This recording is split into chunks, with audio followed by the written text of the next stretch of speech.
South by Southwest is an incredible experience.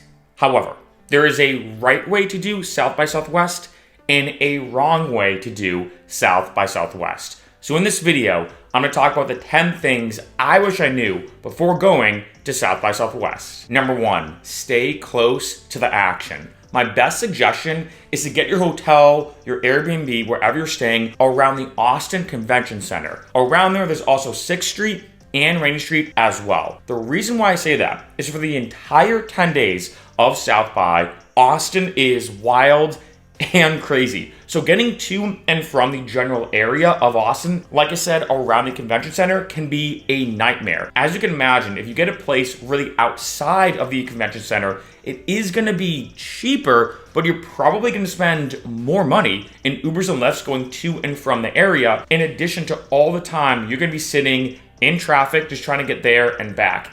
If you can, I know this is not easy, trust me, this is pretty difficult, but if you can, try to get a place that's within walking distance of the convention center, 6th Street and Rainy Street, because that's where all the action is. Number 2, pace yourself. Now I know this is one that's very easy to skip over, being like, yeah, I'll pace myself. But here's the thing with South by. It's 10 days long, in case you didn't know. And in addition, it's not like day 3 is chill. Like I remember going for the first time being like, all right, maybe day 3 or day 4 will be kind of low key. Maybe the 8th day will be low key or whatever. No.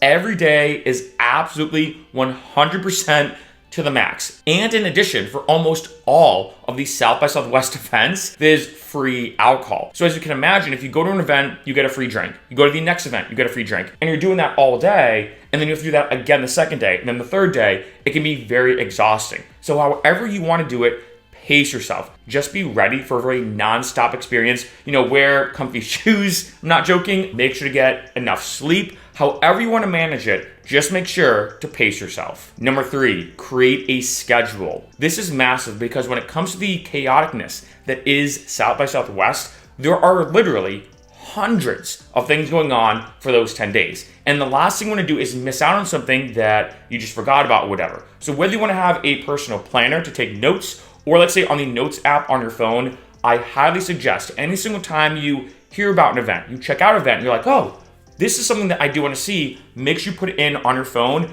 And during South by Southwest, I literally have a schedule and I make sure to write down when it is, where it is, do I have to bring anything or whatever, like any special things about it. Just make sure you have a schedule because there are so many things going on for the entire 10 days. Number 4, RSVPs. This goes hand in hand with scheduling because in case you didn't know, a lot of the events are pretty much free to attend.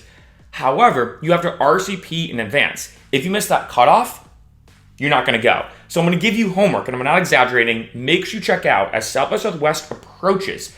Every day, maybe spend, 10 minutes and just see, okay, are there any RSVPs online? A huge South by pro tip is when, where, what, Austin. They have the classic blue branding, and on their site, they will have tons of events going on. And I'm not exaggerating. I will spend hours looking at every event, seeing, okay, do I want to go to this or not? Is it free to go to or not? And I'll make sure to RSVP to as many events as possible because I don't want to miss out on anything. This may be the most important pro tip of them all because a lot of people will plan out, where they're staying, they're going to plan out their flights and plan all these kind of logistical things in advance, but not plan out where they're actually going to go. And if you're going to spend all that money and all that time to go to Austin, be prepared for the South by Southwest experience, but you're not looking up the events and RSVPing for the events, you're going to miss out on a lot of incredible experiences. Number 5, network. Now, I know this is the most cliche word you're going to hear at any event, any festival, but networking during South by Southwest is truly vital. There are so many people there who are very successful. I mean, if you think about it, if they're there for 10 days, they're probably doing something important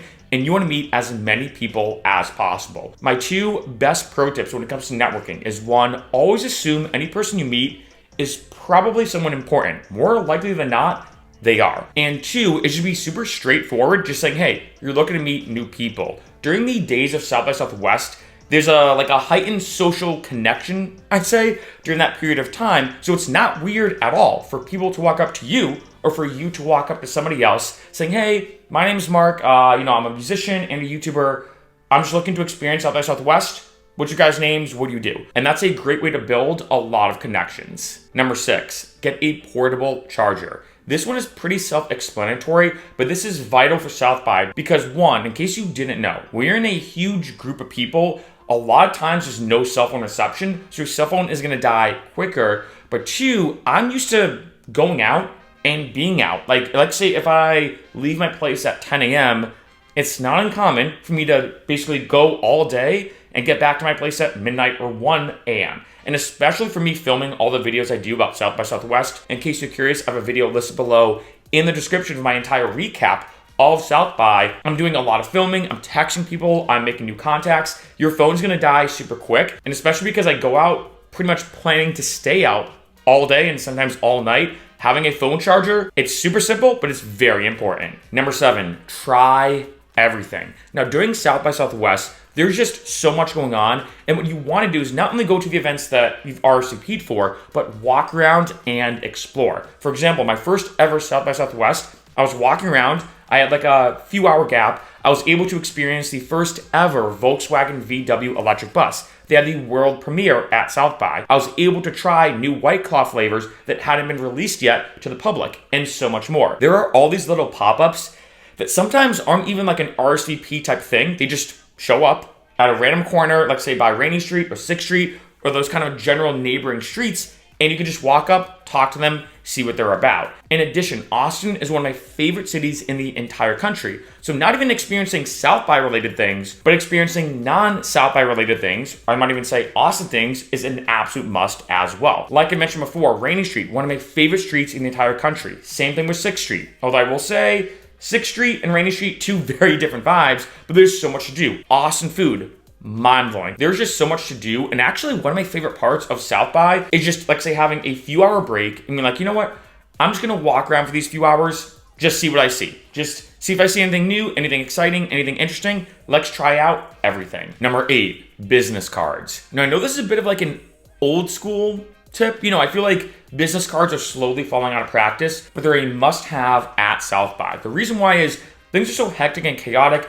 I have a ton of notes on my phone, meeting new people. I'm getting people's numbers and emails on this kind of stuff. I feel like with a business card, there's a very tangible, physical, and I might even say non-electronic way for someone to remember you. And especially, like I said, with the chaos that is South by Southwest, it's very easy, like say, for me to get someone's number and even forget it's in my phone, or get their email in my notes app and forget I even have that note in my phone. However, with a business card, you're able to be like, okay, here is my business card with my contact information, however you want to do it, that you can hand out to people if they're interested in what you do. Number 9, nutrition. I'm about to say something kind of mind-blowing, but you'd be surprised how easy it is to forget to eat during South by. I know that sounds crazy, but with all the chaos that is South by, bouncing around to places, and even too, I will say the fact that a lot of events do have free food, but it's more like popcorn, snacks, chips, that kind of thing. It's very easy to forget. You need to have a lot of food, make sure you're getting enough nutrients in. And so I highly suggest plan this out in advance. What I personally do is I actually get Huel. In case you've never heard of it, Huel is essentially powdered food, and I'll make sure to have it before I go to events. That way I'm like, okay, 1, it's super quick to make. I put a couple scoops in a blender cup, shake it up and chug it, and in addition, it has all the nutrients I need throughout the day. Protein powder is another great pro tip just to give you the energy that you need. In addition, I also have Vibrant Health Green Vibrance. It's very easy to be bouncing around. You're gonna be walking a lot. You're gonna be doing a lot of physical activity, and it's very easy to forget, like, oh shoot, I haven't ate the past like 8 hours. I definitely need something. And especially when it comes to pacing yourself, if you're not getting the nutrients that you need and you're not pacing yourself in that way, you're gonna get burnt out super quick. Number 10, the overlapping technique. Now, I use this a lot, not even just for South by, but any single time I'm traveling. And summing it up, what I do is I make sure that any single time I'm leaving somewhere, like say it's a new thing I'm going to, I cannot leave until I get a suggestion for a new place. That way I'm constantly overlapping and I always have like another thing to do. In addition, what I love doing, and you can pair this with networking, is we talk to people and say, hey, you know, I'm not from Austin. Do you have any suggestions of things to check out? And I'll make sure to have a list of all my suggestions on the Notes app on my phone. And what's funny is a lot of the times, People even like grab my phone and be like, okay, wait, let me see what suggestions you have. And I'll have a huge list of all the things. And a lot of times people in addition will add to that and say, all right, you gotta check out this restaurant, this bar, this is a really cool thing, this is a cool attraction, etc., etc. And now a bonus tip, and that is go alone. I'm gonna be honest, of course, I love going out with friends, but I sometimes have a crazier experience when I go alone. There's a couple different reasons. One is especially for South by with all the events going on, the difference between one person getting into an event and two is infinite. It's huge. And a lot of times, let's say it's an event that is exclusive. Let's say the guest list is closed, or let's say I can't RSVP and I show up. A lot of times I'm able to get in just because it's quote unquote just me. It's not me and another person. And so you're able to bounce around a lot quicker. The second thing is it does kind of force you to network more. It forces you to be like, you know what? I can't just stay at this bar and drink with friends. I have to go out, experience new things. Another big one, I think especially for South by, is you can do what you want when you want. Like say you go to an event and you're there for 5 minutes and you're like, you know what? I'm just not feeling this. We can quickly leave. You don't have to let your friends know. You don't have to be in that situation where someone says, well, I kind of like this event. Can you just wait with me for 20 or 30 minutes? You can bounce around however you want, when you want, and do whatever you want to do. And a huge pro tip I'll give on top of this is let the bouncers or basically the door people know you're alone. I find that they're really cool about that. Like if I go to an event and let's say they're like, sorry, you're not getting in. We kind of closed everything off. I'm like, hey, well, is there any way, I just came all the way here. It's just me. That's it. I'm here by myself. Is there any way I can just kind of sneak in? A lot of the times it'll be pretty cool as opposed to me saying, hey, it's me and one other person. Way more difficult to get in. And now a second bonus tip, the big secret of South by, the big one. Do you need a pass? For all these events I've talked about, all these crazy experiences, all the RCPs, using when, where, what, Austin, etc., 90, I might even say 95% of the events, you don't need a South by pass. Now, of course, if there are some South by Southwest events that you do need a pass to go to and you want to go to, of course, get a pass. But you'd be surprised that, again, for 95% of the entire experience, you don't need a pass at all. A lot of people think you do, but you don't. I've personally never bought a South by pass, and I probably never will. I just gotta be blunt. I still remember my first day of my first ever South by Southwest, and I was talking to an employee, and I was like, I'm kind of surprised I don't need a pass for any of this. And she said, and I quote, well, here's a pro tip. If you bought a South by South pass for South by, you're doing it wrong. Again, I do have to say that there are events that you need a South by Southwest pass for. And of course, if you do want to go to them, make sure you buy a pass. But let's say if you're on a budget, the South by passes are very expensive and you're trying to budget like, okay, hotels and spending money and traveling and transportation and blah, blah, blah, blah. Just don't get a pass because almost every event that you're going to be going to in South by, you don't need one at all.